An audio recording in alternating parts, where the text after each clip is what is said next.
Okay, now it's recording. Ahora no. Okay, so the first question would be, how did you, both of you, got involved in this interesting topic of the PAS? Go ahead, Jane. I've been teaching parent education classes for people in legal trouble for many, many years, actually 27 years, continuously. And eventually I started a class called Fathers and Custody, and it was a new area for me entirely. It was about 10 years ago or more. And many of the fathers had parental alienation issues, although I didn't know what it was at the time. But I had two clients that I did a lot of work with, and that's how I got acquainted with them. And as a result of them and others, I wrote an article that's on my website that's gone all around the world, I think. It's called Parents Who Have Successfully Fought Parental Alienation Syndrome. And because I put the word successfully in there, it really caught on. And I heard from people, and then I was off and running. I didn't want to deal with this at all. It was just too terrible. It was too awful. But I ended up just seeming to be a magnet for these issues. And you, Dr. Brown? Well, similarly, I mean, I stumbled into it. I mean, I had a general kind of practice, and part of that was working with couples and families, and eventually I noticed that this strange thing was happening where people going through a divorce and a child suddenly would not want to see one of the parents with whom they once had a very close relationship, and I sort of found out more about it and became interested in it, and wrote an article. That seems to be an entree to all these things, I suppose. And one thing led to another, and it just became fascinating, really, and tragic at the same time. But that's really how I got involved. What's your professional degree? I have a combined degree of anthropology and psychology, actually. So I'm a little bit of a different academic background. And you were you studied together or with Dr. Gardner? Yes. What happened was I'd become involved and interested in this topic and had written a few things about it, and then got invited to be on the Scientific and Professional Advisory Board of the Parental Alienation Research Foundation in Washington, D.C. So I actually went to Washington, and that's where I met Dr. Gardner and Randy Rand and Deirdre Rand and Richard Warshak and a lot of the people that are the familiar names. And then from that, he became involved in a case I was involved in. He and I did an evaluation together, and he was a very easy person to approach, and very interested and tireless too. I remember I would get emails from him at 1 in the morning, and then a follow-up phone call at 7 o'clock that same morning. And he was a tireless guy, interesting guy, great sense of humor, good guy. Good. So the white storks. Yes, storks. Yes, we've been hearing those. So yes. Yeah.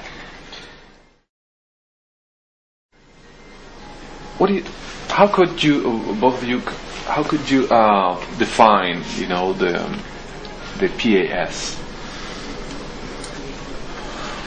My short version is, PAS, parental alienation, is any time a parent speaks badly about another parent where the child can hear it. And I think that's alienating a parent, putting the parent in a bad light. Parent alienation syndrome is where the child has heard so much of this and relentlessly and loses their reference point of the positive relationship that they had with this parent, and eventually crosses over and aligns with the most disturbed parent against the targeted parent.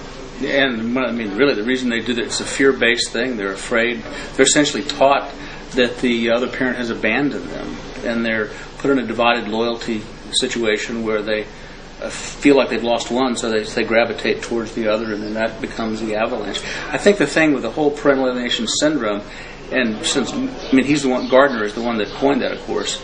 I think he was one of those clinicians that had the ability to sort of see patterns there just almost intuitively. And he described these 8 symptoms that really very predictably show the unfolding of how this all develops. And all development. Yeah, it really does. It's remarkably predictive in that regard. That's why, I wrote an article that says parental alienation syndrome, how to detect it and what to do about it. And I cannot tell you how many times I've gotten calls saying, oh my gosh, it sounds like you've been looking at on my life. And I said, well, it's just because this is so very tightly patterned. And I think Gardner really nailed that very well. Since that time, Amy Baker, who's done some quantitative research on that, before she published her book, I read the manuscript and I spoke with her and I said, it sounds like you're really confirming exactly what Gardner said. And she said, well, not about. That's exactly what I'm doing. He was right on the money as far as being able to describe it. And it's interesting that no matter how many people have come up with new versions or new ways of carving something out for themselves, nobody argues with those 8 criteria of what is parent alienation syndrome. And if you look, as a matter of fact, if you look at the Joan Kelly, Janet Johnston, if you look at their formulation of child alienation, it really is a lot of the same things, just in different words, but it's the same, really the same pattern. Right. Could you tell us what are these 8 symptoms? Well, I have to list them all. I always forget one or two. Well, the most important ones. The first one that's always the campaign of denigration. That's when the child is engaged in a campaign of denigration against the other parent. One thing that you find when children are in the midst of their parents' divorce, they don't want to take sides. If you're doing an evaluation of a child going through that, and you try to find some sort of sense of which parent they're more aligned with, when this is not going on, children will keep their head down. They don't want to take sides. And this is just the opposite of that. It's being engaged in denigrating one parent, which is just really kind of fundamentally unnatural. That's very... the most basic and the most important one of the 8. Yes. The second one I happen to remember is weak and frivolous rationalizations for the campaign of denigration. So someone will say, during an evaluation, you might say to a child, well, how come you don't want to see your mom or your dad? And they'll say, well, their house is too messy. Yeah. Their house is too clean. Mm-hmm. I had one child say, well, all they want to do is take me to Disney World. I said, what? Something terrible. What? I said, what? Could you repeat that, please? You're going to have to explain that. It was, so, yeah. I understand. Oh, would you consider the PAS as a child trauma or mistreatment? I think it can be considered that way? Both. Or more than that? It's horrific because you're causing children to lose their critical thinking. And it is programming, it's brainwashing, it's taking over the child's personhood, their sense of self and who they are in relation to their family and the world. They're losing 1/2 of their heritage. They're losing their grandparents, their aunts and uncles, the family friends, the culture that they come from, and they're stuck with the most disturbed person that is robbing them of this opportunity. I think, I absolutely agree with all that. I think another thing, every child I've ever seen that has ever been in this situation, if you ask the right questions, there's a universal theme that you see over and over again, and that is they are basically taught that the parent that they are alienated from doesn't love them. Mm-hmm. And I can't think of any more cruel kind of child abuse than teaching a child to believe that their parent doesn't love them, or teaching the child to believe that their parent had abused them or molested them. And think about that. Think about what would a parent to induce that kind of belief in the child about the other parent, and that's about as bad as it gets, I think. Do you think that this behavior that the alienating father or mother has, it's something voluntarily? It's something that just is born in a natural way?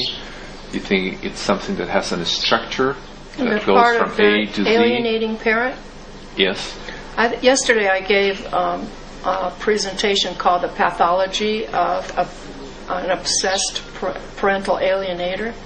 And I believe that there are people who are so disturbed if they don't have a grasp of reality, a rational mind at all, and in fact they don't see when they make up stories and then believe what they made up, that there's something wrong with that, and there isn't any reasoning with them because they believe that they are absolutely right. And that makes them very dangerous because they don't have a rational mind. And they rule by drama, not logic. Yeah, there's a lot of drama. That's why we need judges and lawyers that can figure this out, that the person is not all there and that they have a very, very negative agenda and they don't understand themselves the problems that are all around them, that they have anything to do with it. If there's a problem, it's never my fault. It's got to be your fault, or it's got to be their fault, but not me. I mean, one of the things that a lot of those particular kind of parents have in common is the inability to critique their own behavior, to step outside of themselves and go, oh, I shouldn't have done that. Which is a normal, healthy, kind of self-moderating thing to do, but these folks can't do that. They can, they won't, whatever, but the ability to do that just is not there. But I think also I think those kinds of parents can even be doing this almost unconsciously. I mean, they believe it.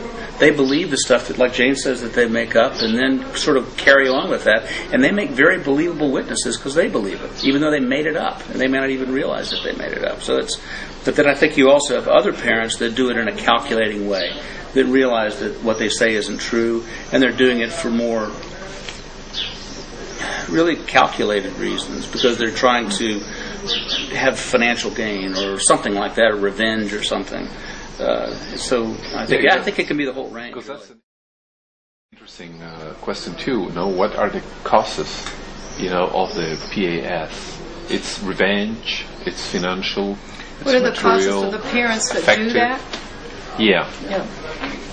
What have you found in your It's research? always to have them end up in an advantage some way. And one advantage would be they've enmeshed with a child and they want that child to only love them and no one else. And another one, it could be a financial advantage where, if it's in the case of mothers, if there's a substantial amount of child support that subsidize their existence. Or fathers too, because then it's child support they don't have to pay out. So it's money either way. It goes both ways. Yeah, money, it could be, but also just having an inability to see the value of sharing. Now that you mentioned father or mother, in the States, who has the strongest tendency to alienate the child, the father or the both. mother? Now it's both. I think it's about 50-50. Because the custody in the States, I think you don't have the same problem like we have in Spain, that 98% of the custodies are given to the mother. Am I wrong? No, you're right. It's not anywhere near that. It's still not 50-50, but it's not 98% like you say. Yeah. But so I think it's moves more in that direction. But as a consequence, I think fathers can just as easily be alienating parents now as mothers. And I think that's been that way for probably 10 years. It didn't start out that way. So it does not depend on the sex, on the gender of the What got person. Richard Gardner in trouble is that he told the truth as he knew it. And in 1980, when joint custody first became a reality in the United States, and then it started going from state to state. And I understand in Spain, you now have shared. It's just beginning with one of your provinces. What do you say? States. Aragon. Right. And then hopefully it'll move to the other states like it did in the United States. Let's see, I lost track of that. So because of that preset that it be mothers that have children, which we call the tender years doctrine, when mothers always got custody, then that began to change. Then mothers were more vulnerable, and Gardner believed that it was a tactic that developed as a consequence. But I want to finish that thought, because with Gardner, at that time in 1979 and earlier, there was no joint custody, so women had all the power and control over the child. There was no law that said it would be any different. So in the early years, there was a lot of women who had the children. You have to have the children in order for the brainwashing to occur. It was true that more women did the brainwashing and the alienation than men, and women's groups jumped on that and said he's biased against women without looking at the facts of the matter. It was not a matter of the gender, but of having the custody. And so when men have the custody, when more fathers got custody, lots more fathers, then he said, well, it's about equal now, because men are quite capable of alienating as much as women are. Absolutely. This is very important. And what do you think all these radical feminists are against this syndrome? I was hoping somebody could answer. I think why this? It's really irrational. I mean, it really is an irrational kind of, in my opinion. It threatens something within. The fact that it's got that much support with that many people is really bizarre. I think it's almost cult-like in that regard. I think. Well, I think you had some leaders in the National Organization of Women in the United States, at least. The original women wanted they wanted equal pay for equal work. They wanted equality in terms of opportunity to go into different areas of work and so on, jobs and college and opportunities that men had. And I was all for that. I hope, most everybody would be. But those original women that got that going, and they were very successful, they kind of faded away. And what took their place was not that. The women that took their place were they would say that men are batterers and predators on women and children. And that's their motto. And that's what they've spread, is that you can't trust men. That I think is their agenda, is don't trust men. It's because you're going to get beaten up, or you're going to be harmed in some way, and that they're going to hurt your children.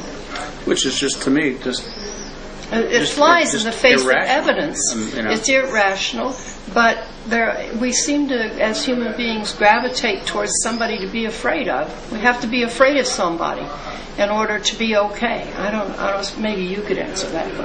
It's like having an enemy, so we have a reason to exist. We have to be afraid of that's somebody. Not it, but many countries do. Yeah, you're right. Yeah, you need an enemy to survive. Yeah. To sort of give you a meaning. It's very easy to exploit fear in people, to exploit it when there's no. And it really is a fear. That's one of the things Gardner said very clearly. It's so true. It is a fear-based dynamic. I mean, that fear is what the fuel of it. It drives the child. It drives everything around that, because the alienating parent is really a bully and intimidates. And what, frankly, you mentioned the feminist opposition to this really uses the same tactics as an alienating parent. I mean, they create falsehoods. Yes, they get other people to believe it. They make things up and keep saying it over and over again. Then you have 2 people saying it, then 10 people saying it. Then if you have 20 or 100 saying it, well, it must be true, even though it's not based on any foundation whatsoever. So there's this hysterical kind of process that you see alienating parents do, and I think you see the people that are in my view, the irrational critics of parental alienation syndrome do the same thing. I have to make this question, even if it can be a bit uncomfortable, but the feminists, one of the things they say about Gardner, Dr. Gardner, it's about tendency, or about he was a pedophile. Which is the most absurd, ridiculous. What's the basis? I think it's just what I described. I think it's this hysterical kind of mythology that's created about him that would stop anyone if you thought, oh my gosh, this guy's a pedophile. But I think it just got created enough, and enough people that wanted to believe something. But there's absolutely no foundation. Did he ever had any legal problem about pedophile? Never. That he was ever involved in any case? But did he defend pedophile? What he did do, wait a minute, there's another aspect to this. But let me finish this one first. And the important point is, he clearly said that pedophilia is a serious psychiatric disorder. Horrible. That was very So Dr. Gardner said that. Absolutely, yes. In all of his writing, he said nothing different about sexuality and human development than Freud did. Mm-hmm. He said, but it got transformed into all these things that it really wasn't, and then it became a mantra that I think is just a battle cry. Irrationally once and again. Yes, and then there's enough voices in the chorus, it gets louder and louder, and that makes it sound more. I think what set him up was that before the whole parental alienation thing arose as an issue, he was a premier expert on identifying children who had been molested, and he had written volumes on that subject. So from his writings, I think they were able to extrapolate things and then distort them. For example, one of the things that he said clearly was that if a culture has no rule against molesting children, then people will molest their children. It's kind of a straightforward, logical statement to make. But that particular statement was twisted into if people don't say it's wrong, then it's okay to do. So how they would take something you would say that would be very straightforward and twist it. I understand. And then it was tragic. Oh. There was some, I can't remember who it was. It wasn't a Spanish Inquisition person. It was a French one, I think, that said, "Show me just one line of a man's writing, and I can find a reason to hang him." Oh dear! How about a woman? Goes both ways. Okay, let's say that we have a child that is suffering PAS. Okay, many people is going to watch this video, and many of them are going to be parents of an alienated child. What can we do with him or with her, with this child? Stay in contact. Stay in contact. Stay in contact. Even if you don't think that your letters are getting through, or your birthday cards, or your phone calls, just continue to do that. And it's really important that even though a child is treating a parent very, very badly, that isn't their true self. That isn't what that child wants to do and never did want to do that.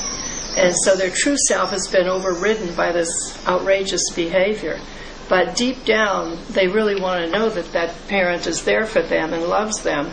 And if the parent just gets so discouraged and goes away, then that severs that relationship because they won't have any context.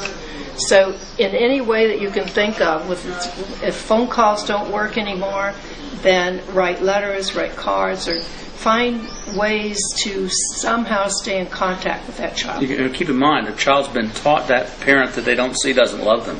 That they're invariably taught that parent doesn't love them, may have abandoned them, they're defective in some way, and that, of course, the child takes that personally. They take that as being unlovable, that there's something wrong with them as a child because one of their parents doesn't love them. So sometimes well-meaning but misinformed people will advise parents in that situation, "Oh, don't make waves, just they'll come around," just sort of, and I hear that all the time by well-meaning neighbors, friends, family members, mental health professionals that don't understand this. They will say, "Well, don't make waves, he'll come around, just sort of back off a little bit and let." That's a mistake. It's a big mistake because what it does is feed into that belief that, well, gosh, he doesn't really care, because the child is being told, "Well, I don't know why your father didn't come. I'm sorry," and really, it's absolutely true. Yeah. It's unbelievable. And what can we do with the alienating parent? Let's say you are the father or the mother of a child that's being alienated. What can we do with the other part? The thing I'm very interested in now is trying to get the courts to do something. I think the answer often has to do with the court, because you have to have a certain authority. You have to have the ability to raise the level of accountability. So I recommended to courts very often that telephone conversations between a child and the other parent be able to be recorded. And so as someone appointed by the court that'll either do one or two things. It'll make the conversation appropriate because the alienating parent knows that they're being recorded, or it'll provide information for the therapist to be able to help the child and so forth. So raising accountability is important, but also having sanctions for the parent and making it clear to the court what's going on. That's the hardest part, because the court goes into this situation just thinking that they're two equally culpable people. These two just can't get along, they can't communicate. So you have to really go out of your way to show the court that's not what's going on. There's one person that's setting it up, and then the other person either has the choice of reacting to it, and then they may look unreasonable because they're reacting to it, or if they don't react to it, then they are guilty of abandonment. So they're in a so you have to peel the onion so the court can understand what's going on. And once the court does, what I've found, when the judge really understands this, sort of, you can see the light bulb go on, and then they sort of begin to respond more helpfully. I think that you have to keep in mind also that there are 3 levels of alienation. There is the mild, the moderate, and the severe. And in the mild and the moderate, those people can be reached. They still have a rational mind, that they're not obsessed.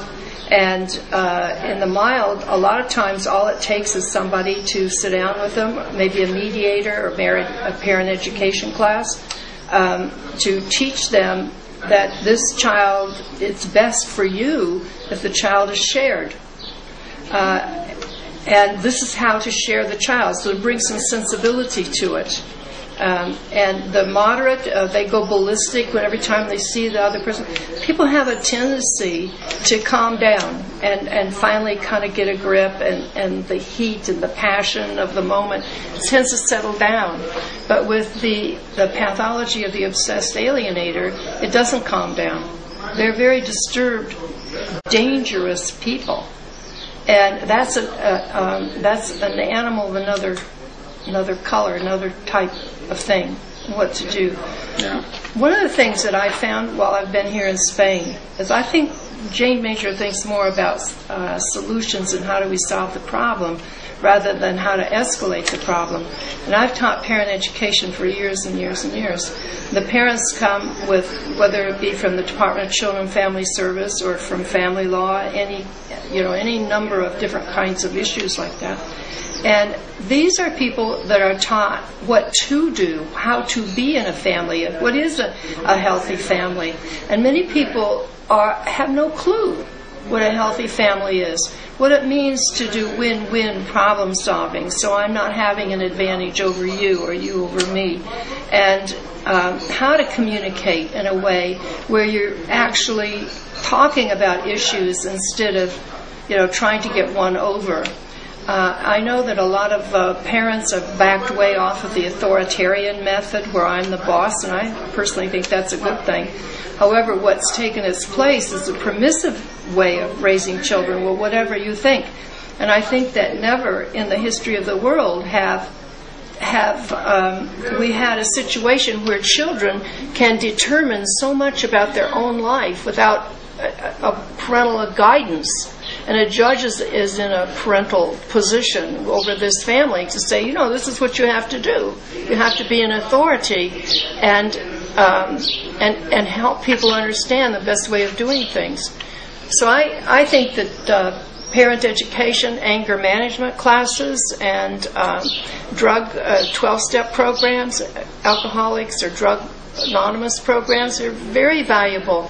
And when you calm the thing down, give it some time, calm it down, work with the parents. Mediation is a wonderful way to go if it's mild or moderate. But if it's in the severe category, that's not going to work.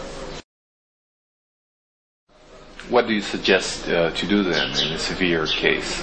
You have to go to a judge and you have to plead your case and make your case for a judge. And the judge has to be able to get it and rule according to the needs of the situation. But a lot of judges they're not up to speed on this at all. No, that's true. And I think a lot of attorneys are pretty challenged about how to present cases like this in court. I mean, there are certain things lawyers are taught in law school that really do not work very well with this. And if you just sort of present one narrow part of the case at a time, it will go on forever, and nothing will get resolved. So you really have to use some different strategies. So I think it's important that special methods be used to get the court to understand, so the court can come up with the proper intervention, which may be a custodial change, and it may be different kinds of interventions that contain that or do that at least temporarily. I think the goal and the ideal situation is for the child to be able to have an unassaulted relationship with both their parents, and then to be able to develop critical thinking tools, because just like Jane was saying, I mean, good parenting teaches children to be independent and to individuate and have good boundaries and things like that. And this stuff is the opposite. Children are penalized for thinking independently, and they're penalized for being separate. They're penalized for not being who the parent wants them to be. So it's about as opposite of healthy as can be. Is there any other topic you would like to tell? I'd like us to focus more on prevention. Yes, I remember good idea. that back when I started, I would go around to fathers groups. Sorry, yeah, Jane? I focus on what are you going to do about it. Yeah. And I used to go to fathers groups and sit in on them and see how they talk to each other and so on. What I found is that there's this tendency of, this is my situation, it's terrible, and then somebody would do a topper and come on, oh, you think you got it so bad. That's bad. Wait till you hear this. Yeah, wait till you hear this. And then even the leaders would encourage that and add more on top of it. And it was so discouraging. It was just a very, very negative, terrible thing. And what I said was, hey, wait a minute, what are you going to do about it? Because that isn't doing anything about it. It's making everything worse. And come on over to, in my classes, everybody gets to share how bad and awful it is, but on the other hand, they get another spin on it, that how this can work out, what is possible here. Very different. Yeah, I think support groups, which is really a lot of these things, can be very helpful or can be very unhelpful.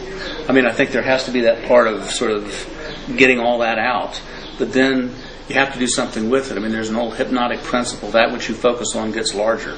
So if you focus only on how bad it is, guess what? It's just going to get more bad. And it's going to get worse and worse, but you have to get on the other side of it. So I think that's where some of the groups are very good for that and some are not. I think it just depends on the group and the understanding about that. It's a lonely, lonely thing to go through this parent alienation. Yeah. It's horribly... But pretty soon, all your relatives, your friends, and everybody, they don't want to hear it anymore because nobody knows what to do. Oh, and you show up to the kid's school, your child's school, and you feel given the cold shoulder because bad things have been said about you to the teachers and to the school administration, and then you go to the doctor because your child hasn't, and then the doctor doesn't treat you the same way because they've been told all kinds of untrue things and on and on and on. You. Yes, and so you begin to feel this, and you begin to almost get kind of paranoid about what does everybody think, and oftentimes they are thinking things because they've been told all this propaganda.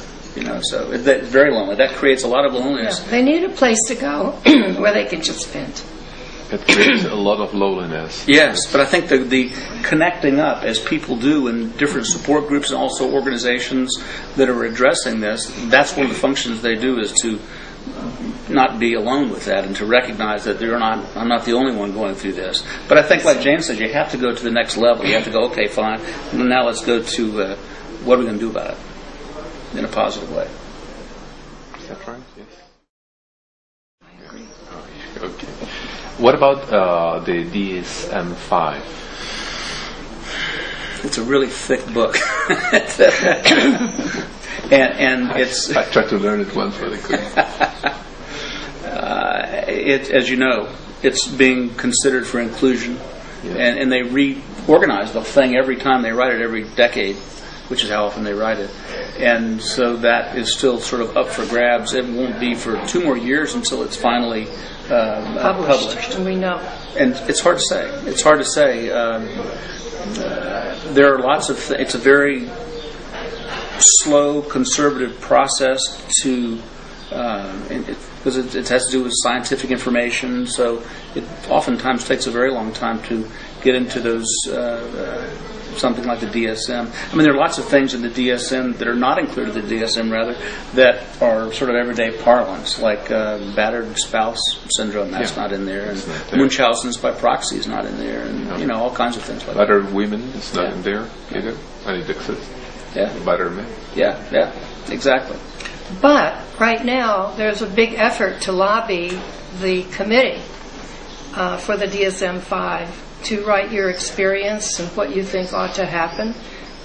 Both sides, pro and con, calling it parental alienation syndrome or not, or including parental alienation in the DSM-5. A lot of us have a vested interest that it is included because it will do a whole different shaping of this issue if it is included, and recommending that people, Dr. Bill Burnett, how do you pronounce Burnett? Yeah. At Vanderbilt University is a psychiatrist that has mobilized people to write to the committee members and say, this is what's happened to me. Is Dr. Bill Burnett? Yes. Which university? Vanderbilt. I can send you Vanderbilt. Yeah. Which one, I can sorry? send you. Vanderbilt University. Vanderbilt. V-A-N-D-E. Yeah, I know. Okay. I can send you the information on it. In fact, it was passed out at the Congress. I'll Google it. Yeah. Okay. Good. I mean, I think it's a big. I think it is important to there be a push for that, because there's a push in the opposite direction as well. I mean, it's got this strange political quality to it that's really kind of hard to wrap my mind around. The thing about really. parental alienation is very divisive. Yeah. It's people taking highly polarized sides from each other in a culture of blame. If you hadn't have done this, or you hadn't have done, it's where's the logic? Where's the proof? And that's why we need to have that in the DSM-5. When I was in graduate school, we were operating under the DSM-2, I believe. It was about that thick. Yeah, thicker than remember. that thicker. Right. And at that time, post-traumatic stress disorder was a novel, untested category. Yeah. And it was a bit controversial. That was in the Vietnam era time. And it came, PTSD is now considered the gold standard of what happens when people are traumatized. But at that time, there was debate. A lot of people, oh, no, it's a mood disorder, it's this or that. And so that just, I think, shows how it goes through a process. I mean, the DSM-2 ego-dystonic homosexuality was a pathology. True. And the DSM-1 homosexuality was a pathology. Yeah. And then it just went through. Out. Yeah, exactly. So it goes through different processes having to do with social reality, but also just it's a conservative process that takes a while. So. Very good. Something else? Well, I'm very struck with how motivated and passionate people are here. Yeah. Here it's a passionate culture anyway. Well, I mean, I would think that would have a dramatically accelerating effect on the whole parental alienation dynamic with that kind of weapon at hand. That's very powerful. And in Aragon, even when there are good news that they are going to start having the shared custody, it's having this other law can just cut the legs out from under that. Highlight all the false denounces, to man. It can be a I see. sword. Yeah. It can be even worse for a man. Yeah. Because right now, if you denounce the man because of domestic violence, automatically the custody is blocked until the things clear out. This can take 1 year or more. Oh, yes. I mean, a year, and a child can be easily alienated. Oh, and much less than a year. I think that we have to do a better job of educating people about the importance of fathers in a child's life. Yeah. That's where this has to go. Is that there was a point in the feminist movement way back where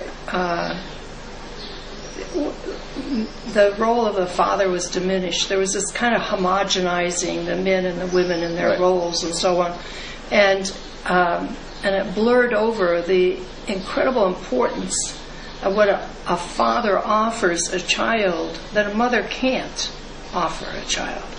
And it's more than just taking care of a child and feeding them and dressing them and bathing them and that kind of thing. Anybody could do that. But it's that dynamic, that wonderful energy that gets shared between a loving mother and a loving father to a child. It can't be replaced by just one parent. A child is really lost a lot when they take the father out of the equation. I believe so. Yeah, absolutely. That's why it was my conference, in fact. If you remember, what's the value of a father? Yes. Something else? Well, we're more than 20 minutes, nearly 50. But well, you get us started on this, and it's hard to shut us up. You know, you may have noticed that. Okay, good, perfectly. Okay. Thank you. Very good.